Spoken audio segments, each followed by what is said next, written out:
Hey there my lovelies, and welcome to my booktube channel, The Sassy Library Fox. My name is V, and today I'm going to talk about 5 books that you can read as a scaredy fox.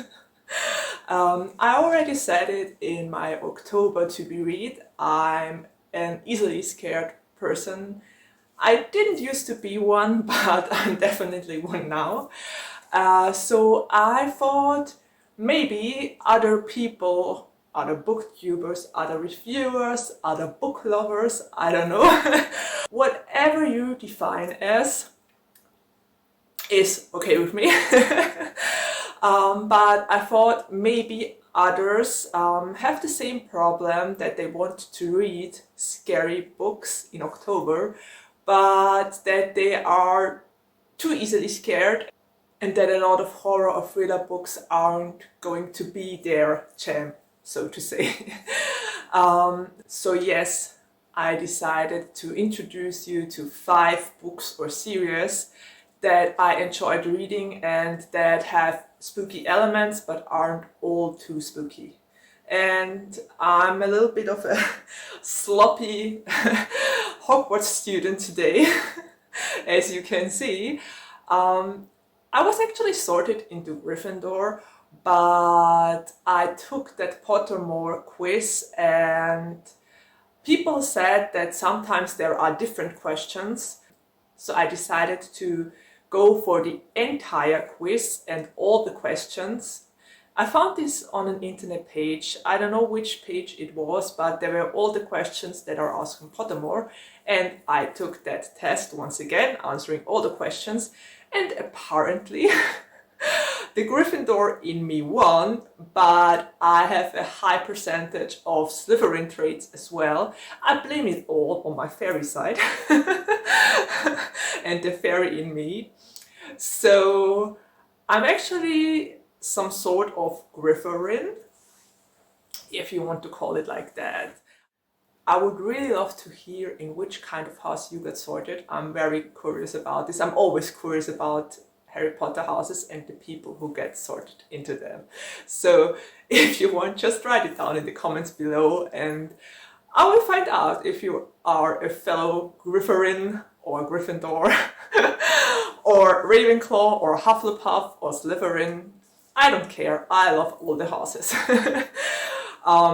Anyway, with this little excursion, let's go back to the topic at hand. And let's go for 5 books you can read if you are a scaredy fox like me. So the first book I want to introduce is The 7 Deaths of Evelyn Hardcastle by Stuart Turton. And I loved this book. I absolutely loved this book. It was such a surprise. And I didn't expect to like it that much. It's basically some sort of, a mixture of everyday, and it has a horror element and the being locked at the place and not being able to get out of it kind of vibe going on. So the MC is named Aidan Bishop, and Aidan Bishop is waking up in a situation he would have never expected to be in. Every day he is waking up in the body of another guest at a big party and gathering at Hardcastle. And I think the house in this book is named Blackheath Manor, and all the guests come to celebrate together in this house, and there happens a murder. Evelyn Hardcastle is murdered, and Aidan Bishop finds himself in another body each and every single day, and everybody has another information, everybody experiences a different timeline, and Aidan is supposed to find out who the murderer is. So aside from the intriguing setting of an old manor that is occupied by a lot of guests, this also has a very creepy factor, and there are a lot of nighttime scenes, and there is actually a footman, which is really, really scary. I didn't like the footman. I didn't like him at all. He was really creepy. And there is also some sort of, I don't know, he's some sort of guy who gives guidance to Aiden to solve the puzzle. And he always wears a death mask and is some sort of, or he is dressed up as a plague doctor. So this book was really, really great. It was super intriguing. I loved every single bit of it. I was totally blown away by this and I loved to read it. And I was actually able to find out what happened, and I think this goes without saying. I love those kind of books where I can, I don't know, wreck my mind and try to solve the puzzle. But I gotta admit, this book had my mind bent like a pretzel. It was really bent like a pretzel, if you know pretzels. So totally recommend it. Such a great book. A little bit spooky, but also very great to read. And this brings me right to the second book on my list, which is Sawkill Girls by Legrand. I recently finished reading this book and I wish I would have read it in October because it really makes for a great Halloween read. It also plays on an island, which, come to think, happens pretty often in books, in horror books. Apparently that's a thing. So it also plays on an island named Sawkill Island, and I got totally surprised by this book because I didn't expect it to be so creepy and to be so good. I mean, Legrand tackles so many different topics in this book. It has to do with feminism, it has to do with female oppression over centuries, and it also kind of tackles the topic of living in a man's world. So this book was just great, and I love the three MCs. The three MCs were great. We had Marion, we had Zoe, and we had Valerie, and all those three girls are so different in the way they think and act. And I just love the diversity in this. There's also an LGBTQ plus element, which I didn't know when I picked this book up. So that was really great, and I can really highly recommend this. This was such a surprise, and I loved reading it. So if the idea of a mysterious creature named the Collector, who is going for young girls on an island, is your kind of thing, you should definitely read that one.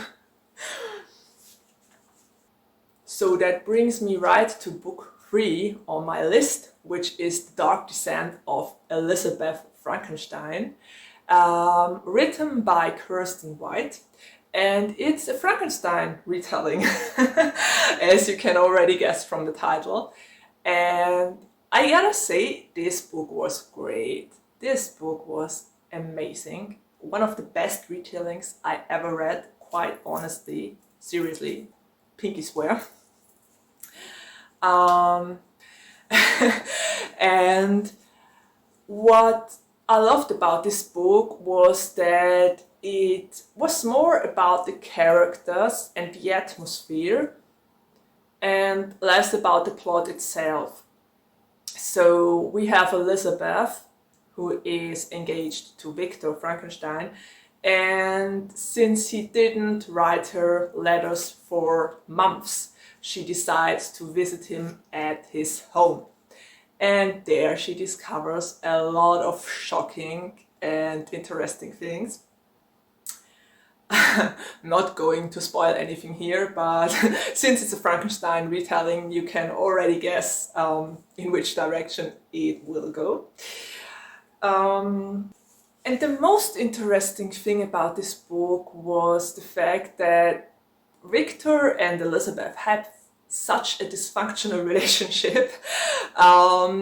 He is kind of hiding his psychopathic tendencies from the entire world, and Elizabeth is one hell of a manipulative woman. And at first I actually thought that Elizabeth is the manipulative person in this book, but the longer I read, the more I had to reverse my opinion. And it was just, it's some sort of cat and mouse game, a little bit. And it was just great. The funny thing is I bought my version on Amazon as an ebook, and my version actually had the real Frankenstein book at the ending, so I was about 50% when the book abruptly ended, and I was so confused until I discovered that the first 50% were the actual book, and then the rest was the original of Frankenstein. So if you have that version, don't be shocked or surprised. It's a special edition kind of thing. And just to give you an idea of the relationship between Victor, Frankenstein, and Elizabeth, I wrote down a quote here. "Someday death will claim you, and I will not allow it." His eyes narrowed and his voice trembled with fury and determination. "You are mine, Elizabeth Lavenza, and nothing will take you from me, not even death." So, yeah, I think that says enough about the relationship, alright? Let's just head to the next book, which is The Ghost of Buxton Manor by Jonathan L. Ferrara. And this book has also an LGBTQ plus twist. It's basically about Rupert, who is a ghost in an old manor or old house. And one day someone moves into the house, and it's a boy named Aaron and his parents. And Rupert and Aaron have some sort of connection, which they don't know much about and don't know where it comes from, but they feel familiar towards each other. And they actually fall in love, and Aaron is supposed to help Rupert to find out what happened to him, because if Rupert doesn't find out, he will forever be a ghost and will be taken by another ghost. So his outlook on his future is pretty grim. He spent about 100 years in his house and hasn't figured out who killed him. And this time around, he has to find it out or he won't be able to go into heaven. And I really, really loved this book. I loved it so, so much. It was such a great and amazing book, and it actually made me tear up near the ending because it was so beautiful and so sad. And you wouldn't expect this in a kind of horror book, but I just loved Aaron and Rupert, and they were so gentle and nice. And if you are an LGBTQ plus fan and if you love ghost stories with that certain spin, I can totally recommend this one to you. And the last book I want to mention in here is Lockwood & Co. by Jonathan Stroud. And it's actually a series I loved a lot. A series that was recommended to me by my bestie. And it's a wonderful series. It's about a world in which there live a lot of ghosts, and ghosts are taking over. And suddenly appeared from one day to the next. There were suddenly ghosts all over the world. No one knows why it happened. No one has an idea how to solve the problem. But they figured out that children can see those ghosts and that children can fight those ghosts. So there are a lot of agencies that were founded in order to fight those ghosts. And Lockwood & Co. is one of those agencies. And it basically consists of Lockwood, Lucy and George. And I just love the character of George. George was just great. And they are also endearing and nice. As from the genre, it's more in the well, not young adult. I would actually say it's middle grade-ish. But it's really spooky sometimes. And it's a really great series. I love the entire mystery element. I love the world Jonathan Stroud built because it's very unique and I never read anything like it before. So I can highly recommend this series. The first book is The Screaming Staircase and there are 5 books in total. And they are all just great. I love to read this series. And I'm actually kind of sorry there weren't more books or that Jonathan Stroud didn't write another book. I would have loved to read books 6, 7 and 8 as well. It was such a great series. Seriously. Honestly.